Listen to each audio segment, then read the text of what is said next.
All right, ladies and gentlemen. So let's take a look at this thread right here. Crypteca actually talked about Illuvium right here in this, very nice thread, kind of explaining everything that Illuvium has right now. So Illuvium is the first AAA blockchain game.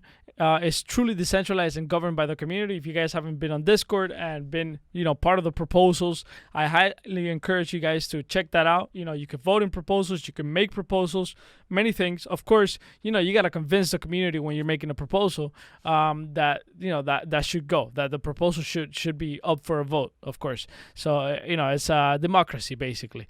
So Illuvium is an auto-battler RPG game, Pokemon on steroids. Travel between worlds of memorizing beauty to capture Illuviums, which is the open world, of course. So it's an open world auto battler, and also it has the land gameplay, which is something like Clash of Clans type of thing, where you're gonna farm resources on your phone, and then those resources you can use them in the open world and in the auto battler to craft and do many things in the future. So if you are a 9-to-5 worker, then of course you could just have at least your land. You could be like pull out your phone in the middle of work and just kind of like manage your resources, so that when you get home you actually have resources to craft things or sell them in the market or something like that, right? Very important. Founders, Kieran and Aaron, they have a track record for sure. They have built businesses. They have failed many times. That's good. Some people are like, yo, but why are you bragging about failures? I bragged about my failures. I failed like 5 times in 5 businesses that I've tried to make, from clothing to apps. I mean, it's part of the game, right? Failures are actually good. That means that you have a track record of trying to do things. At some point, you make it happen. At some point, you make it happen. And I think Illuvium is the one that kind of just stuck with Kieran, and it's he's making it happen. He's making it happen. So that's good. I don't see that as a bad thing. Of course, top tier investors that raised $5 million from the likes of High Framework, Delphi Digital, which also made the AXS token, and many other tokens as well. But there's a lot of people here. There's a lot of people. You got YGG, of course. You got Immutable X, QuantStamp. You got Delphi Digital. There's a few others that I don't know. Blockchain Game Alliance, I know them. That's like a group of people that, that come together. All the founders come together, and they have like this, this Discord and community of founders and creators and stuff like that. Now, Illuvium is being built on Immutable X. Of course, right now the tokens are on the ERC20 network, or on the ETH network. But Immutable X is it's a side chain, and it brings scalability. There's no fees unless you go from Ethereum to Immutable. Very, very easy. There's other games on Immutable. You got Guild of Guardians. So there's a few premium games on Immutable X, and of course the Vive app, which is the app that Marvel is using. And all this new IPs, they're going to be on Immutable. So Immutable has a lot of hype. I actually haven't figured out how to get the Immutable token. I haven't done enough research, but it's not in the market. So I'm not really sure how to get it. But I want some Immutable token. I think that's one of those blockchains that I want to own for sure. I don't want to miss that train. Another thing is that the team is now 130 strong, and they recently announced the hiring of marketing execs from both Riot Games and Twitch. Yes, Twitch. Check it out, ladies and gentlemen. So, I mean, they have a premium team. They're not fucking around. Illuvium is not fucking around. All right? Illuvium is not fucking around. So that's very, very important to understand. They got AAA employees, people working from AAA games. Many of them. I mean, that is insane. And of course, we got Von Neumann, which is a madman for sure. This guy does beautiful artwork. It's incredible. It's actually incredible how beautiful. You guys gotta go to the Discord. They drop leaks every single day, and that's one of the things that I like about Illuvium, that they're dropping information every single day, and they're not afraid to drop something that doesn't look that good, right? Because they drop it right there in the program. You can see them like, animating the characters and stuff like that. They're not worried about it. They know what they're doing. They know what they want, and they know where they're going, okay? And of course, a lot of people have been saying like, oh yeah, but it looks beautiful and everything. What about when the gameplay comes out? What if it sucks? Of course, there might be some flaws when it comes out.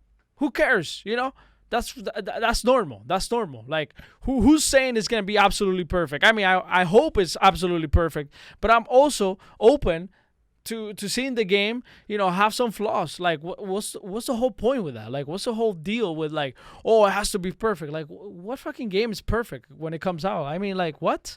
Like, what are you saying? Like, I don't know. It's kind of weird. Now, let's get into the tokenomics right here. If Axie Infinity can generate 2.2 billion in annualized revenue and 2 million daily active users with fairly basic graphics and gameplay, I'm an Axie Infinity investor. I agree with this. What do you think will happen with Illuvium? I'm a happy investor in AXS, but in comparison, the comparison can't be ignored. I totally agree with this. But very, very important. It's a great comparison, but Axie Infinity is ahead, right? Because it has the 2 million players. It has the revenue, right? They have the product already out. So I'll give Axie Infinity that. You can't be like, yo, Illuvium should be at the same level as Axie.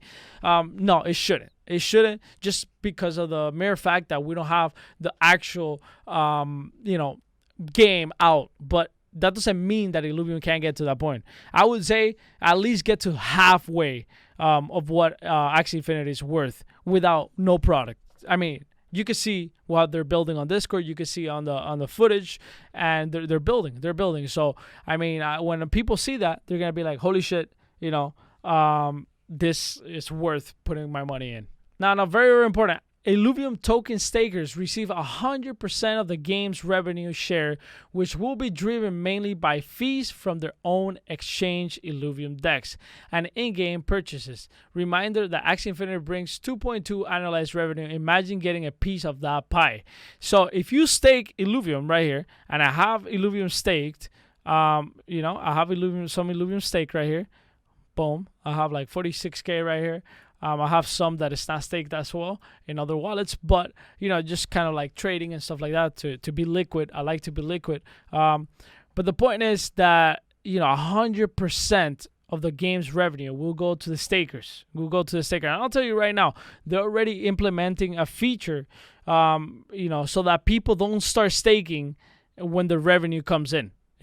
So if you're gonna stake, might as well do it now, because they're going to do it as some type of cheating type of way.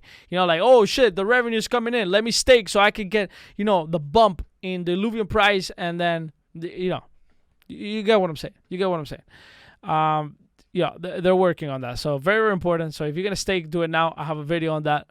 Very important. Now, something very, very important right here. You might wonder, how does the company make money? The team owns 50% of the tokens, thus grows their treasury as the rest of the token holders do. The team only wins when we do. So that's how they really, really make money right here, by owning 15% of the tokens. So it is in their best interest to see the game grow. It is in their best interest to not sell the tokens, to not be, to do some sketchy shit, right? So the circulating supply is low. Founding team recently locked up their tokens for an additional 2 years, and seed investors are locked until March 2022. Farm tokens are all locked for 12 months. First metaverse launches will occur by end of the year. I estimate this will generate around 30 million in revenue, which will be the first payout to token stakers, ladies and gentlemen. There you guys have it. So Lanza is coming very, very soon, and that money is gonna flow into the stakers. So I'm telling you, undervalued. This part I didn't know, actually. And most beautiful part, when SILV is claimed, it burns ILV at a 1-to-1 ratio. Hence, the ILV token is deflationary. So the SILV is a token that you're going to use in-game to do different things within the game. So when you stake and then you earn SILV, the ILV token is burned, but then this SILV, you will be able to use it in game. I didn't know that. Now, these are questions that a lot of people ask. What makes this coin price so high compared to others like it? So people don't understand this concept of market cap. People forget the market cap, or they don't know about it. They just don't know. And that's why noobs invest in Chiba. So if you go to Chiba, Chiba Inu, and I'll put that as an example right now. If you go to Chiba Inu, it's number 10. But look at the price. 0.00000. You see how the market cap is what matters here? Look at the market cap. $30 billion market cap. And it's number 10. I mean, it's competing with the top coins. This coin does nothing. But the point is that, noobs might be like, oh, this is so cheap. No, actually, it's not cheap. Because look at the circulating supply. Look at the total supply. That's what really, really matters. So if the supply was lower, then the price of this would be higher, okay? And I'll explain how that works, okay? All right, so let's get back to Illuvium here. So you got the fully diluted valuation. This is what you should be looking at. You got 10 billion in market cap. 10 million market cap, right? And the max supply of Illuvium is 10 million. 10 million tokens. 10 million tokens. So you do a very simple math, and you do 10 billion divided by 10 million, you're going to get $1,000. And because there's so little tokens, right, it looks like the price is so high. It looks like the price is so high. A lot of these games have, I don't know, they have 100 million tokens. They have 200, 300 million. So let's just say this one has 200 million. Let's just say it has 200 million. Boom. Let's say Illuvium had 200 million. Look how the price changes. You see, $50 per token. But it doesn't matter. The valuation of the project is still the same. It's still the same. The only thing that is changing right here is the amount of tokens. So you're actually getting the same, right? You don't have to buy the whole 1,000 token. You can buy actually a fraction of that, and it will be the same. It's a psychological thing. So you have to look at the market cap. You have to look at the market cap, not the actual value. This price, this unit, it's very, very deceiving. And that is why you go to Axie. So if you go to Axie right here, that is why you see $138, because the supply is 270 million, right? So if the supply was lower in Axie, right? If the supply was lower and the market cap, the fully diluted market cap is $37 billion, you could take this and you could be like, okay, 37 billion. You see, that's what Illuvium is going to look like if it gets to Axie's price. And it would be the same. It would be actually the same valuation.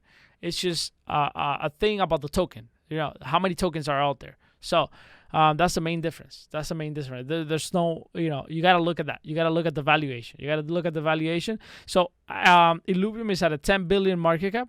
Axie is at a 40 billion market cap, or 37 billion. Of course, Axie has 2 million players, going back to that, and it has revenue to show for. Illuvium is still not there yet. So I think 10 billion, 15 billion, 20 billion, maybe like half of Axie's valuation makes sense. In terms of the entire market, nothing makes sense. But if we're talking about the same market, right? If we're talking about the same, we're not looking outside of the market, then you compare, projects to projects from Sandbox. If you go to Sandbox, how much is Sandbox? Sandbox is at a 5 billion, also undervalued, right? For what they have. They actually have an alpha. They have, many other things. The point is that you should be looking at the fully diluted valuation, right? And look at how many tokens? Oh my God, that's a lot of fucking tokens. That's too many. That's too many tokens. That's a lot of tokens, but very, very important. The Sandbox is going to be a huge metaverse. It's like Roblox. So, they're accounting for that. That's why they made so many tokens. But still, look at the fully diluted valuation and look at the circulating supply. Very important. The reason why you want to look at the circulating supply is because you want to know if the founders are going to fucking, dump a bunch of tokens when the price gets to $10 or $15, right? So very, very important to keep in mind. Of course, I don't know the lockup period, so I'm just talking crap here. But something to keep in mind, and also be on the lookout as well.